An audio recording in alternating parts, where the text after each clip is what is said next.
Here's the thing about your movie, why I made a curator's pick of the Hollywood Fringe Festival. Community, heart, you're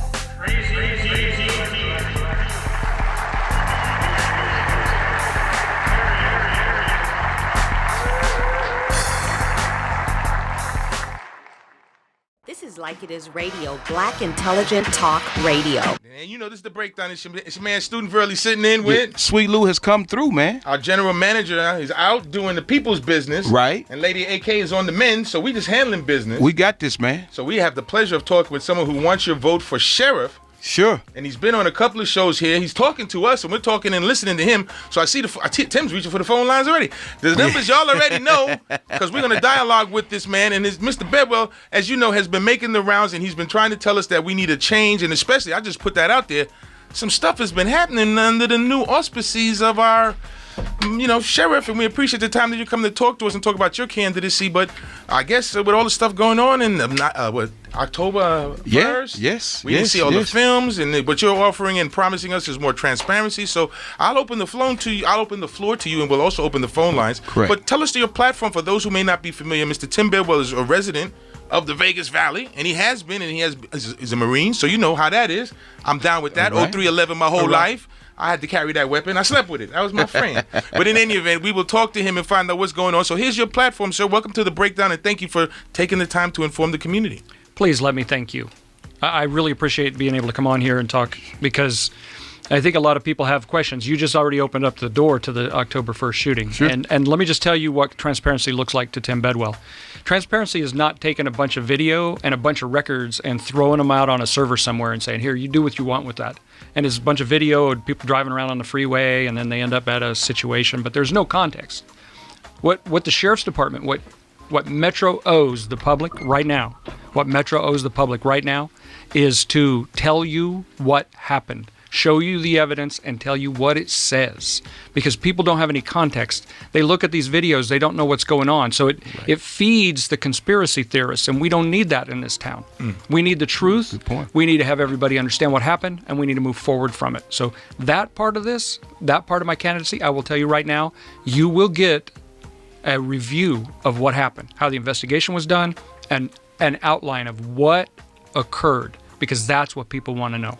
In all fairness to the current administration and things happen, it's such a large crime scene. We'll just make it succinct, because there's other charges and things that if you read the news, you'll see. Unfortunately, there were some officers who are now being investigated for putting pimps in jail and working with them. There's also, we know, monies that's been lost and people not being prosecuted under the current administration, just to put that due to.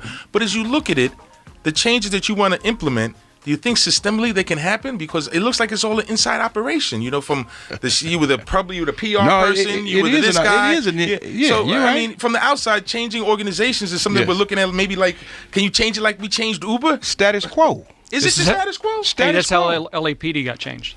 LAPD was a dirty organization at one time, and it's not that anymore.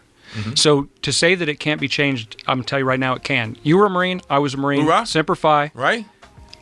I'll go into Metro, and I will empower the officers that are there, that are smart, and that want to do right by the community, because, quite frankly, that's what most of them want to do. And I don't forgive any officer that ever does something wrong, but the bottom line is, if there's a systemic problem, if it's in the culture of the organization, that has to be changed first. Because just giving up the one or two officers that get caught, that doesn't change things. What we want to do, what I want to bring to Metro is I want to bring transparency and accountability for the organization. As an organization, I want it to come back and be what it was once before. So tell us your background in law enforcement, if you will. Right. What's your history? How are you going to do this? Well, my history, I was a Marine for 20 years. The last 2 years I was a Marine, I was also a Yuma County Deputy Sheriff in Arizona. Then I became a full-time deputy sheriff. I got hired on by Yuma County when I retired with 20 years in the Marine Corps. I've been a police officer for 22 years. This last 16 of those were right here. I have a master's degree in criminal justice organizational management. This has been my life, 42 years of public service. I've led people since I made sergeant in the Marine Corps in 1978. I've been in charge of people running security at embassies around the world. My last embassy that I was in charge of security for was Athens, Greece. That's not no little podunk country. No, that's right there. So I have the leadership skills, I have the education, I have the background. I've been a detective, I've been on SWAT teams, I've been in charge of the team that does fatal crashes. I've done I've worked in the office of the chief for 8 full years, doing a number of things, special investigations. I've run training. I've run recruiting. I can bring the change that needs to happen at Metro. But let me just tell you this. I mean this. If there are people there that are dirty, that are higher up, they will leave. I'm not sitting here right now saying they are there. Some people say they are. I'm not going to say that. I'm going to go there open-minded, and I'm going to change the culture of Metro from the warrior mentality that the whole country is in. There's a wave right now. And let's be fair. Police officers have been murdered throughout the country. They were 2 of them were murdered right here in this town. Right. 4 years ago. Ambushed. Terribly ambushed. Sitting and eating lunch. Sure. But that doesn't mean that our best way to deal with that is to become militarized or become warrior mentality. The best thing for the police to do is be seen as your protectors. If they leave their patrol briefing every day thinking they're going to go out and protect, they'll be safer than if they leave thinking that they're going out to fight an opposing army. So those are a lot of things. I'm throwing a lot of different things out there, but the bottom line is this. The current administration has lost total touch with the community and is in a crisis of credibility right now. Sure. Metro needs to bring that right. credibility back, and I can do that with Metro. People that I see every day ask me, how are you going to make us trust Metro again? Well, you know what? The problem is that we're distrusting the wrong people. The police officers didn't create this. The average police officer goes out every day and does his job honorably, or her job honorably. This is a function of the command staff and the leadership going directly to the sheriff. I will change that. So it's a culture that's been created. That is exactly what it is. The culture of the police department's infected. Okay. Well, speaking of the cultures, one of the things that's kind of big around here is endorsements. Do you have endorsements from any of the current elected officials or the pastors or whoever it is that would emboss or emboss your leadership capabilities for the future? So here's what I did. I went into this knowing that I'm going up against an incumbent sheriff who's a very powerful person. And I didn't want to put people that were close to me in harm's way when it comes to doing endorsements. So what I took were endorsements that came to me. I also went to unions. I went to unions. I did my endorsement spiel, knowing going in that there's a very good likelihood that they're going to have to stay with the incumbent. So the people who've endorsed me are mostly people. Just the people that you see on the street. People the citizens, some of them who've known me for a long time. Some of them who've only come to know me because they feel that Metro needs to change. They were looking for someone new. They came across me. We spoke, and they decided to endorse me, which is what an endorsement really is. But I'll just put it on the table right now. The casinos don't endorse me. I haven't gotten a penny from the casinos, nor have I asked, nor would they have given me the money if I had have asked. That money has all gone to my opponent. He has $1.5 million more than me. Okay, wow. that's a fact. And for people who believe that that's who should buy the election, then so be it. But for the people who don't, then those are the people I've been reaching, and those are the people I've reached out to, like right now today. I don't know how many times the incumbent's come on this show. I don't know how many times he's been in this building. My first time in this building was a long time ago, and I remember sitting down here going, let's paint Las Vegas black. Right. So I've been here. This is what I do. I communicate with the public because you are the people who entrust me with the power, enormous power, quite frankly, to keep you safe.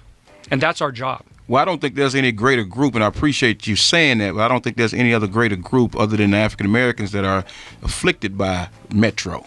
You know what I'm saying, in this city. Is that fair to say, Franklin? Well, the language, afflicted is a little rough. Let's just say there's a certain amount of impacted. Impacted. We'll say impacted. Because we have to recognize that whenever something goes wrong, we got a call. That's it. We got a call. And unfortunately, some of those circumstances, I mean, usually if you think about it, what I know from policing, and I have a lot of people in my family in Lawsville, if they just talked it out for a couple of minutes, we wouldn't be here. Right. Because when you call the police, especially in this vicinity, you're calling for an armed response.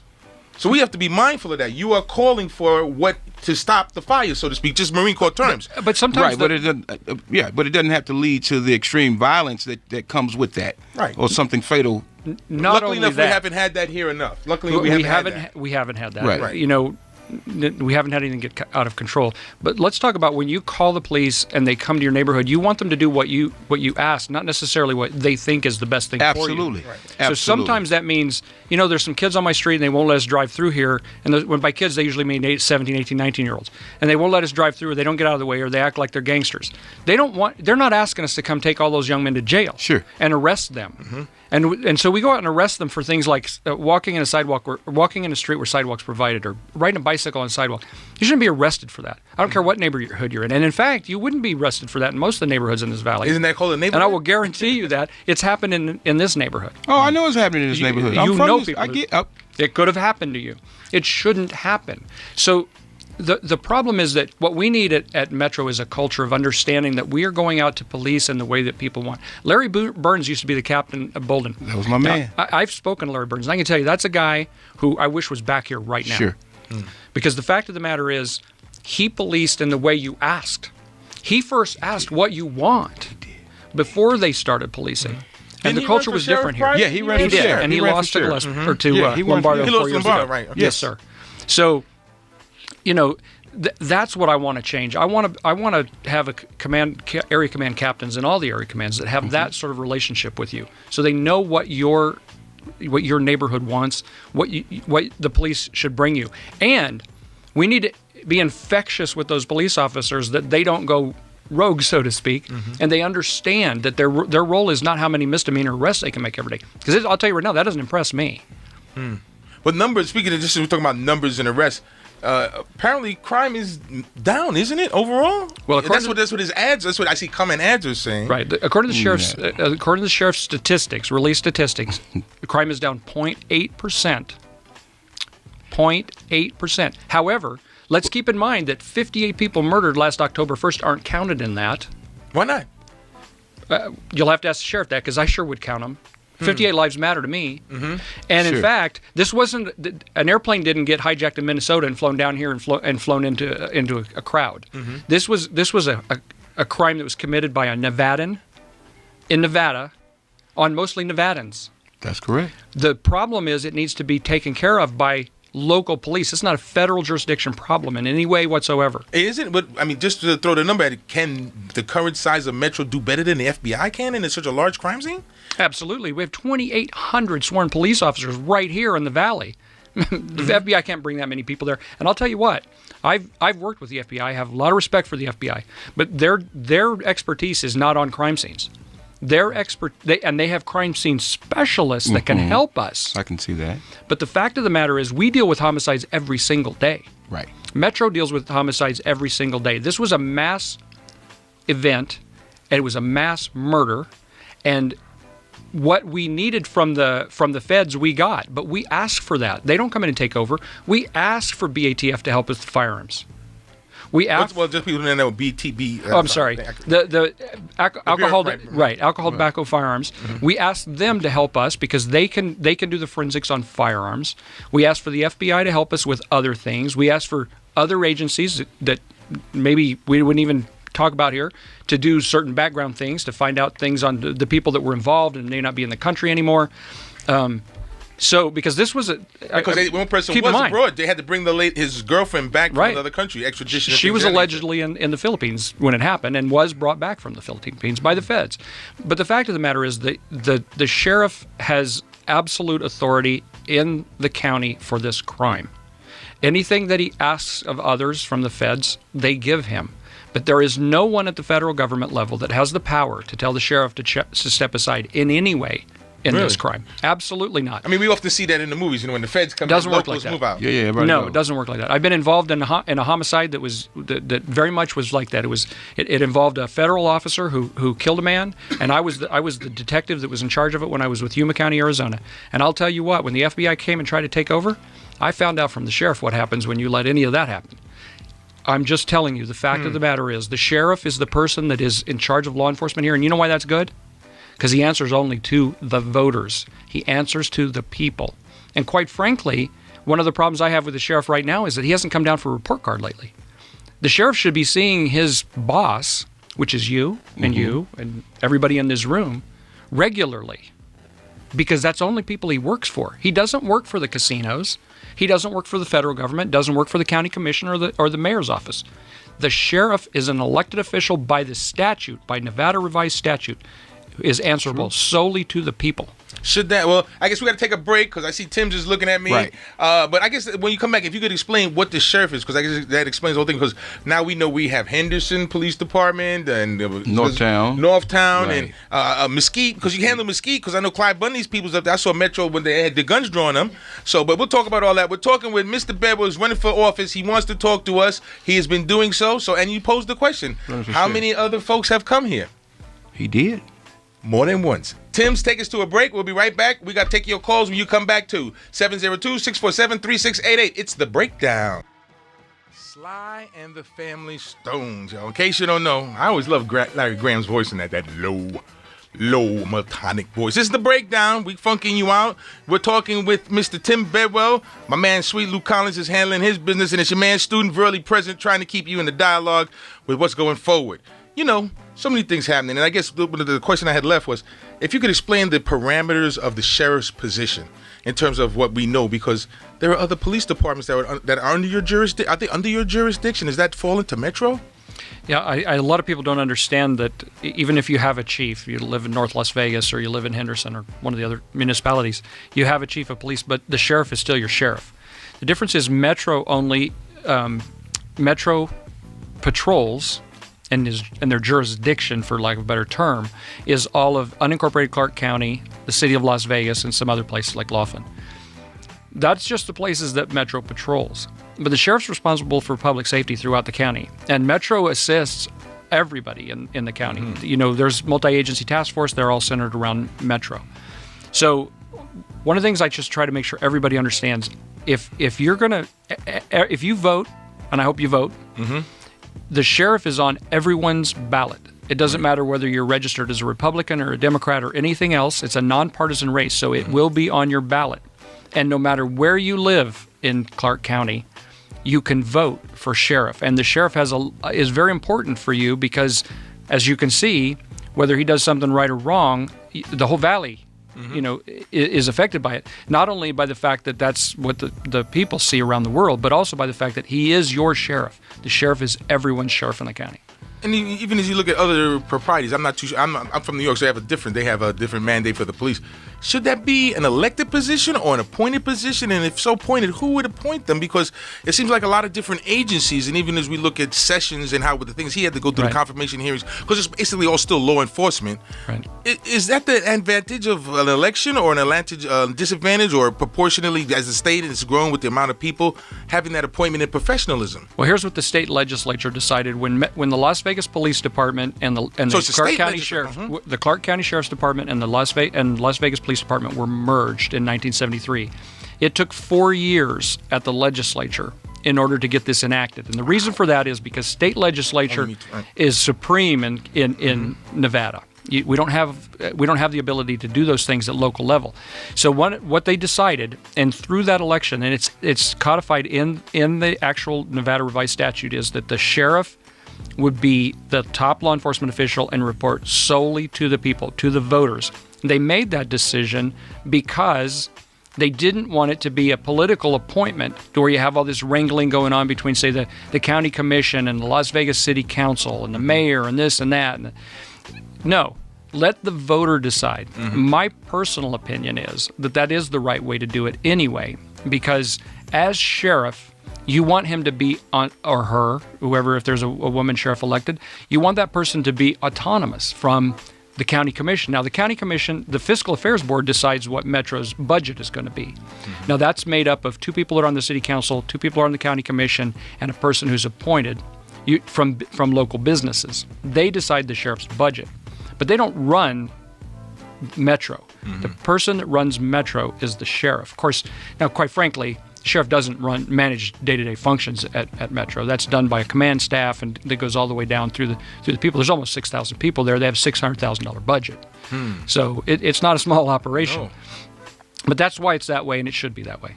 Wow. So as you look at this particular community, because a lot of people, the listeners, I don't want to say this particular community, but this particular community where we are here right now, the changes that have happened and this community has lived through, from the gangs that I heard back in the day, to the drugs, to the violence, to the possible corruption that's still now being investigated with these, I guess, pimps and things of that nature, and they had different.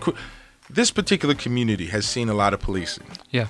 As this particular community is changing, is it the overall part of the police department to kind of like, and I just use this because the brothers are like, they trying to move us out kind of thing because they want the neighborhood, so we got to be, so that adversarial nature due to the progress, and I'm not saying it's bad. Progress is what Vegas is all about. Any city is all about. But some people say that under the new progressing, that the policing that is going on is to change that. Would that be part of your administration, or how do you counteract those kind of thoughts? But would that be a format?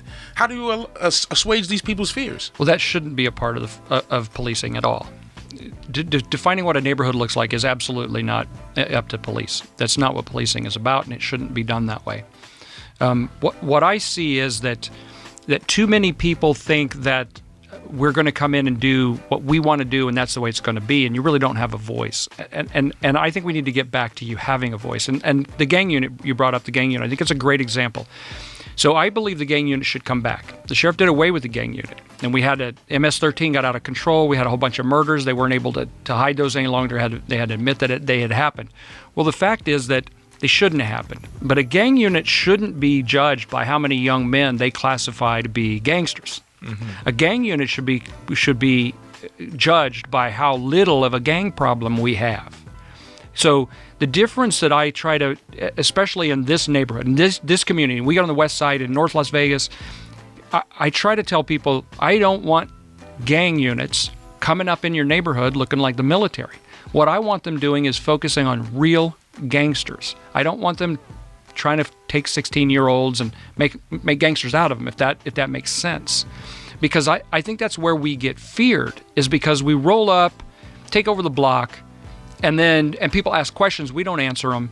That's wrong. You shouldn't have policing like that. You won't have policing like that. And I'll tell you what, you'll have my cell phone number, and if somebody says, hey, this is going on, and you drive over there and it's going on, you call me, I'll come.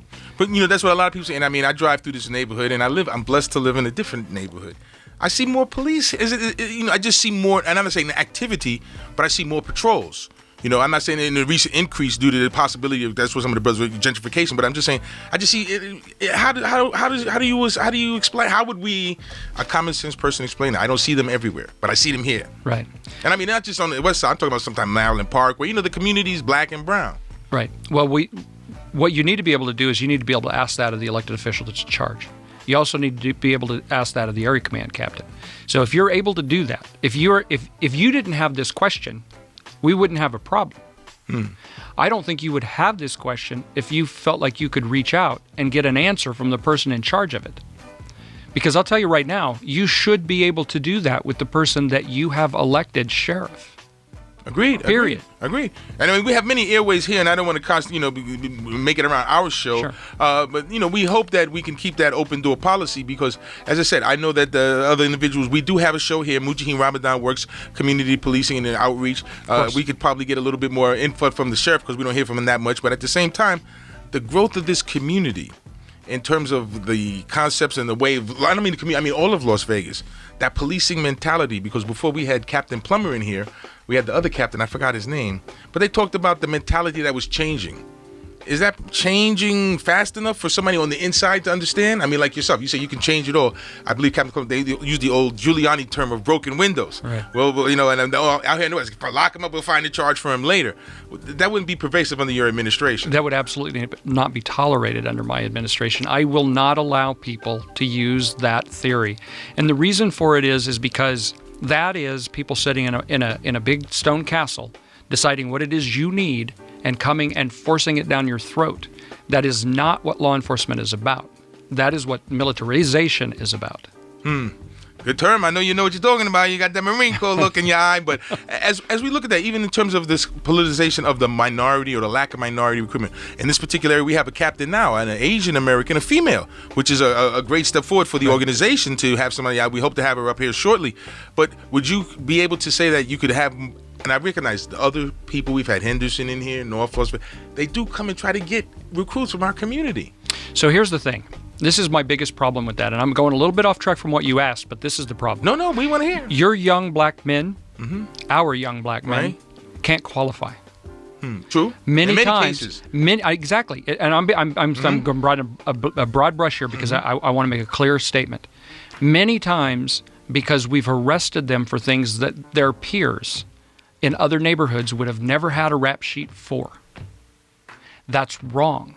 Once you tell a person too many times that they're criminals, you got a good chance that's what you might have.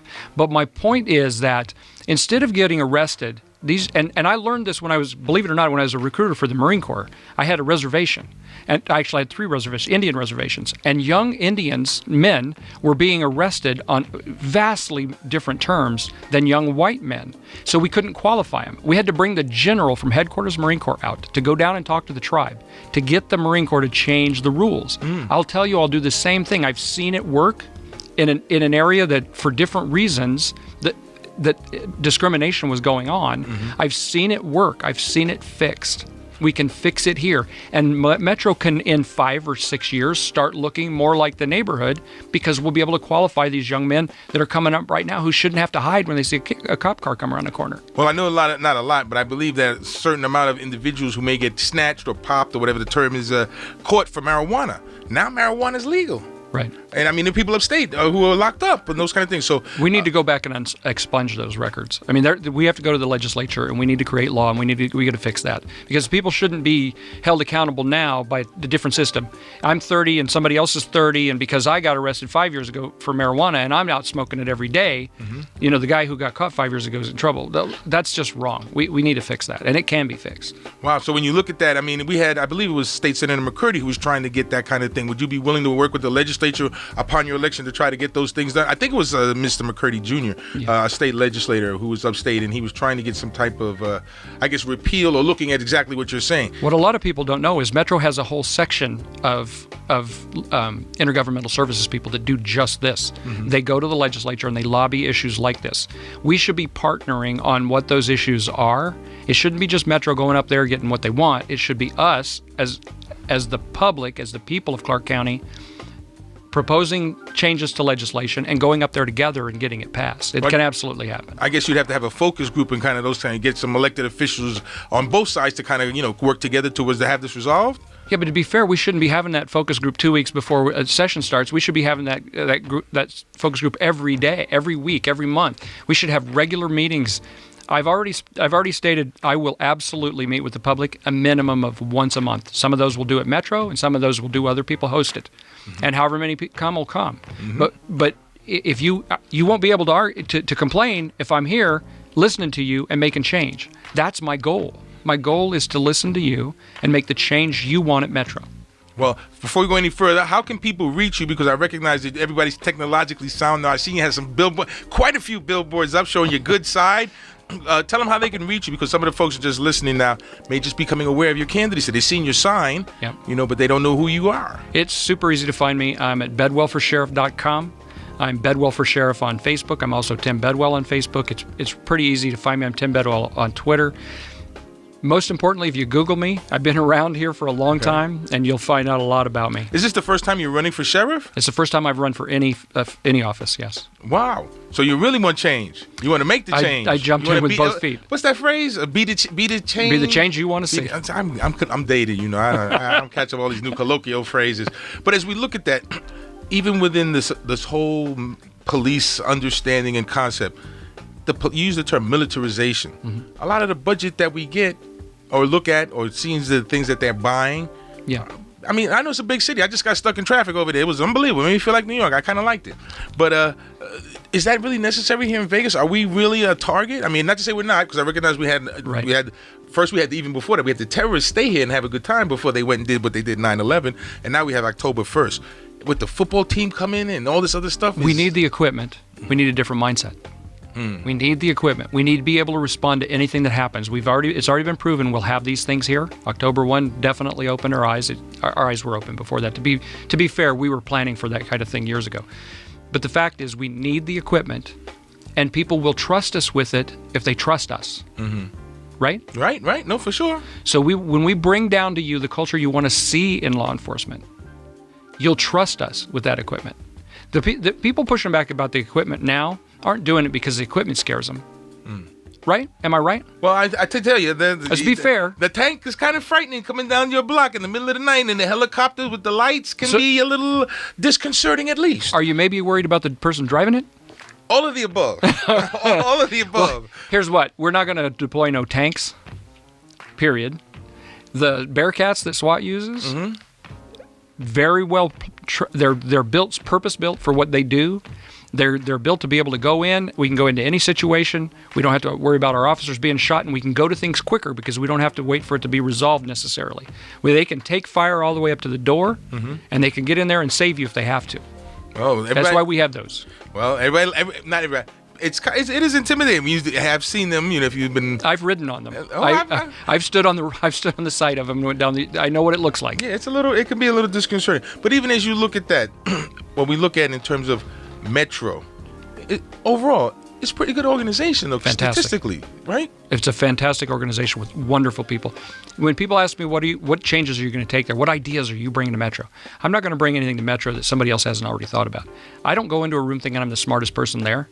I go into a room thinking that I want to hear people come in with conflicting ideas, and let's find out what's the best thing. Metro has they have superb, experienced, all the way through experts. Their morale right now is horrific. Oh, yeah. Part of it, I think, is because they don't like being mistrusted in the way that they are, which isn't their fault. I truly believe, again, I don't absolve any personal individual police officer for anything that they did, but I don't believe that the distrust in Metro right now and the lack of trust in the organization is really because of the officers as much as it is because of October 1 for one thing, and because of other things that the leadership clearly wants to push back on and doesn't want to tell people what happened. And now you got these other things. You brought them up. There's other investigations going on under the current administration. Accusations are being made. Right. I'm not making those. I I'm know not part George of that. Knapp and them are putting it out there. We see in the press releases. We're seeing in dialogue that has ensued. Right. And if you read the RJ, it's all current information. We're not castigating. We're just making other people aware of some of the facts. So I will go in there with I won't go any preconceived notion that I know what happened or that because George Knapp said this is what he thinks happened, that's what happened. I will go in there with an open mind, but we'll have transparency and we'll have accountability. Well, since we go back to transparency, one of the new things, and I always thought this was a beautiful thing, but the body cam, we recently saw an African-American of merit in another state who was pulled over by the police. He happened to be an NAACP official, but he made a false accusation against the police officer. And upon saying so, that sheriff, or I believe it was a sheriff, or whatever enforcement agency it was, they released the tape of the stop. And nothing that the man had claimed had happened, thus exonerating him and proving that the brother was wrong, and that even sometimes we take things to a, colorism or whatever you want to call it. But this individual, the body cam exonerated the officer. And that happens a lot, more than you ever know. Well, when we know, how will we know? I mean, how will we know in the your administration? Is that something that we could actually figure out here? I recognize that having the body cam on, sometimes it's, didn't come on, it didn't go off, and then recognizing the server has to have a lot of space. That what kind of things will happen with you in the body cam? The most important change that needs to happen at Metro with regard to body cams right now is training. It needs to be part of training. If you put a SWAT team out for a whole day doing training and doing entries or whatever, hostage rescues, the things that we do, and they don't turn their cameras on, when they get into an actual environment, they're not going to some of them are not going to turn their cameras on because it doesn't become muscle memory for you. Body cameras should be as important to you turning on as many of the other things that you do with regard to your equipment. Turn on your radio, for example. You don't find cops standing around with their radio turned off. You shouldn't find them with their cameras turned off. And the problem comes down to training. It has to be used in training. Now, there's some issues with that, with making sure we don't have to store a bunch of stuff that was done during training or whatever. But those are technical issues we can fix. But we need the trust of the public. And the trust of the public comes from having video from a body cam when something happens, not this one time something happened. That just happens to be the time we can't see it. That's a problem. It's very problematic to try to tell the public why this most important incident in anybody's life, for the victim generally, didn't get recorded. And when I say, especially since we're paying for it, right? And there's a whole lot of, we could go into this all night with regard to protecting people's privacy and all that. But the bottom line is, you should be able to trust your cops have their cameras on and that they have them. And that's something that under your legislation, the transparency you're talking about, will we possibly get released quicker? Because I recognize a lot of the state, it can't be released as part of the investigation. Right. Well, And I think sometimes that comes down to whether we like it or not. And that's unfortunate. And it really shouldn't be that way. We shouldn't try to always drive the dialogue so much. The police really, we get trusted more if we're just honest. Here's what happened according to the video. But there are some things that aren't recorded by the video that certain people saw. So when you see this, keep that in mind. That's a better way than just saying, we don't have the video ready on this one yet because it might hurt the investigation. Well, it seems that, too many people have told me. To me, it looks like if the video is good for you, it never hurts anybody's prosecution. But if the video is bad for you, suddenly, it hurt prosecution. Well, we don't want that. And quite honestly, I don't think most cops want that either. They want you to trust us, and that's up to the administration to make those changes. Wow. It's a big job. You sure you want it? Oh, absolutely, yeah. Because you could it is a huge job. It's There's a no very question big about job. that. And I mean, one of the things we talk about with the budget, that budget goes up and gets approved every year, pretty much. Yeah, it's over $500 million. So the familiarity that you have with upstate with some of the elected officials, is that in a good report? I know we talked about possibly, but I mean, you'd be legislating these individuals, and maybe some of them would say, that wasn't my man. Right. Well, I know a lot of these legislators. I've known them for a long time. I've worked the legislature.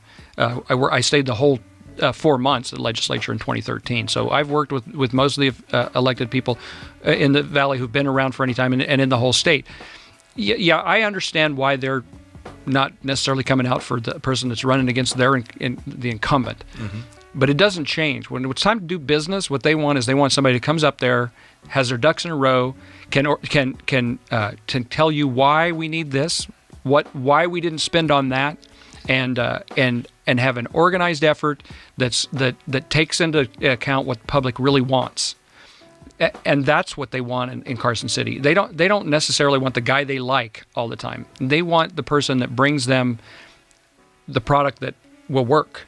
Nothing but the facts. That's what it is. We had him on our podcast. It's Tim Bedwell. We got some people on the phone lines. I know that Tim's been waving at me to talk. I'm having an interesting conversation, but y'all want to get in. So this is how we do it right here at Power 80. It's the breakdown. 702-647-3688. If you want to talk with the possibility of speaking with the new sheriff, this is your chance. Power 88 bringing to you, part of the fabric of the community. Tim's, let's get him in there. Good evening. Welcome to the breakdown.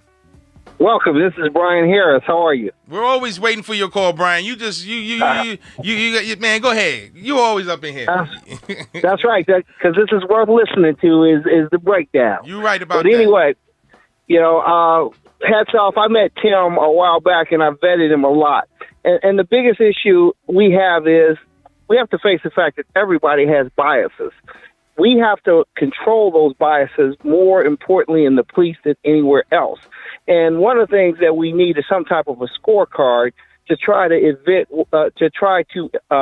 prevent what happens in the past. If we should have some type of scorecard. So when police are pulling people over, arresting people, and then it turns out they've been pulled over for something that was non-serious, and then a person goes into jail, then it starts to tell you there's a pattern with this person. So one of the things I ask and I look for is some type of a coordination between the district attorney and the police to look at these trends so that we can weed out the bad apples before you have multi-million-dollar suits. Because trust and believe, when you start looking at their history, they're patterns. Are you talking about the officers making the arrest, not so much the individuals who are maybe called, recidive individuals of crime? Yeah, I'm sorry. Let's give an example. This guy gets pulled over for a busted light, and then he ends up in jail for resisting arrest. Trust and believe that person has done a lot of it in the past. If he knows there's a scorecard that's going to look at these bogus stops and bogus arrests, then they're going to basically, even if they have their biases, they're more inclined to keep it in check if they know you can lose your job for disrupting civilians' lives from bogus stops. We just saw a person being arrested because they said his pants were down. Well, hell, tell him to pull up the pants. You don't have to have six policemen around him, handcuff him, and do all this crazy stuff. We got to start thinking, but we also need to measure folks at the beginning and not wait till it becomes a major problem. And they need to understand that's part of their evaluation, their ability to stay employed. Some type of a scorecard, a citizen scorecard. Well, let's let the sheriff answer. So, I know what video you're talking about, and quite frankly, what I think needs to happen is Metro needs to come forward and just say what really happened there. There could be some things that we don't know that weren't on the video, but we need to be told. And unfortunately, it's a little thing like that, seemingly little to us. I mean, he got legal 2000, it appeared to me, sent away in ambulance for his own protection. I don't believe he got arrested. But nonetheless, what appears on video is not flattering to Metro. And I think if there's a very good chance that there's another side of the story that we should hear. Well, we don't hear it, and I think we should. But directly to your point, Brian, in law enforcement, we call that an early warning system. And I'll tell you, the one that's in place in North Las Vegas is a very good one. And what happens is each of the different incidents that you can be involved in get tracked in the system, and your supervisor has to actually acknowledge each one of those. So if you have several in a row in a certain time period, then that flags you, that goes to your supervisor again, and your supervisor looks at those trends. So if those trends are a problem, they need to be addressed before something happens, and that's why we call it an early warning system.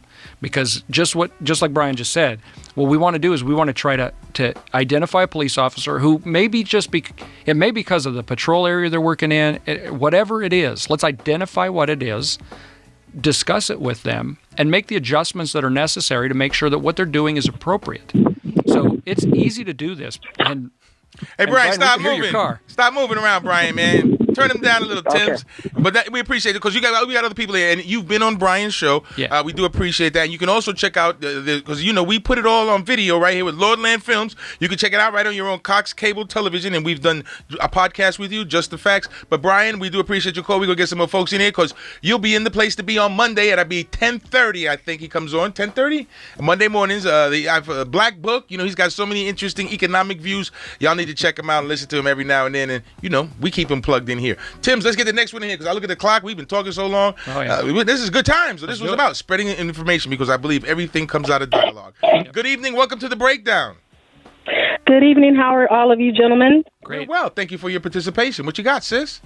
First of all, I just want to ask you, I'm looking at my stopwatch. How much time are you going to give me? I want to be considerate of other people before the show ends. Beloved, as much time as you got. You up at bat. Get a home run or strike out. Let's go. We got to go with you. All righty. Okay.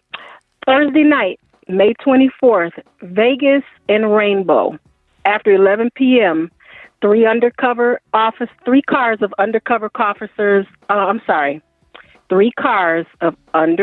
officers stopped a van full of young black youth. There were 5 males and 1 female. So I happened to be there from the beginning, and I stayed there almost 3 hours. I would have left, but I stayed because I heard the officers started demanding and using the F word towards the youth in the vehicle, and I told them, do what they tell you to do. Mm-hmm. I stayed out there for everybody's safety, but my concern is the officers that were there kept trying to dismiss me and make me leave and then started questioning me, and I was not trying to interfere with the investigation. But the sheriff should know there was a female officer, Mendoza, who kept, harassing me, but I definitely didn't want to interrupt anything. I just wanted to make sure that what we've been seeing in the media that's been continually happening to men and women of color, that they're being shot down, they're being killed for all of this stupid stuff that they're doing it. I just wanted to have my presence there. Mm-hmm. So that's just pretty much what I want to speak on, and congratulations to the fellas on the crew. You all know me. This is Gloria, for losing weight and all of that. I listen to the show. I've been in and out of the car. All right. Well, we do appreciate it, and we're glad that you stayed this support too. But as the new sheriff coming, this is one of the things that he's dialoguing with us about, and we appreciate your call. So I guess he wants to ask you a question. So did you make a complaint by any chance? No, I didn't, but I do want to, so I did get her badge number and her last name. Okay. And I want to clarify, you said 3 hours, right? I was there almost 3 hours. Vegas and Rainbow, Thursday night, May 24th, shortly after 11. I didn't get home until 2 a.m. Okay. I'm not going to be able to access that anyway yet because I'm not sheriff yet. But you can still lodge a complaint, right. because so they'll what be able was to the ascertain. what was the end? How did it end? The end result was they took 4 people into custody. 1 man was in a wheelchair. They evidently have some issues going on, but they took every one of them to the side and interviewed them without any type of any type of adults being present. They all may have been over 18. They certainly did not look like it. But it was just the way that they conducted the investigations and the things that they were sort of lightly interrogating them about. They kept it down to a minimum because I was with ear range and eye range. I was watching everything. So I'm gonna address a couple things real quick. So the first is, thank you for staying out there with them. That's good. Second is that interaction that we have with people who come up that mean well. Should not be confrontational. Even if the person that comes up is a little confrontational, it's the officer's responsibility to deconflict that and to get with you and say, look, you can do this or you can do that. We'd like you to be here or there because we have to keep our eyes on everybody because that's our job, and just leave it at that, and then let you video or whatever it is you want to do. But I'm concerned about the time frame because that's a lengthy time for an investigative stop. It could very well be beyond the limit, and so I would recommend, based on the circumstances that you just gave me, you should go to the area command and make a complaint. Just ask for a supervisor, tell them you want to make a complaint, don't back down from that, and just get it done. Okay. Well, thank you for listening, and thank you for protecting our community. Get home safe tonight. As we look at the clock, all right. we look at the clock. I know the people want to get in the call. We're gonna have you back when you are the sheriff because this is what we try to do here. And I don't know if we can go over, but we got some more calls. Can we try to squeeze? No, we ain't gonna be able to go over, I guess. So I tell you what, people, we'll have to have him back after the election. Early election. Are you? You have to vote now. If you care who your sheriff is, you got to vote now. Between now and June 12th. June 12th is the primary. Early voting is going on right now.